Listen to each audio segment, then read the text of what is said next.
এই যে দেখছস এই তারটা এদিকে ছুটে লইছে, এর লেগে আমার ঘরে কারেন্ট নাই। আরে বেটা তুই বেশি বুঝিস না, এর থেকে ভালো একটা মিস্ত্রি ডাক দেই। আরে বেটা মিস্ত্রি ডাক দিলে হ্যাঁ আবার 200 টাকা চাইবো। এই তারটা জোড়া লাগালে আমার ঘরে কারেন্ট আইবো। আরে বেটা কারেন্ট তো আইবে তো বুঝলাম, তুই এটা ধরলে তো বেটা শর্টও খাইতে পারস। আরে বেটা শর্ট খামু না, তুই একটু বেশি বুঝোস।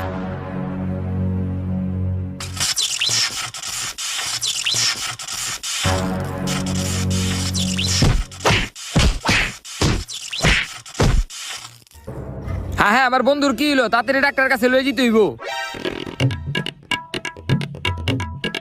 ডাক্তার সাহেব আমার বন্ধুরে দেখেন কি জানি হইছে। হ্যাঁ হ্যাঁ হ্যাঁ, উঠান উঠান। কি হইছে আপনার বন্ধু? ওই কারেন্টের শর্ট খাই এমন অবস্থা হইছে। আয় হ্যাঁ, কি কোন কারেন্টের শর্ট খাইছে? দাঁড়ান দেখতাছি, আপনি অস্থির হইেন না, এটা পরীক্ষা করতে হইব।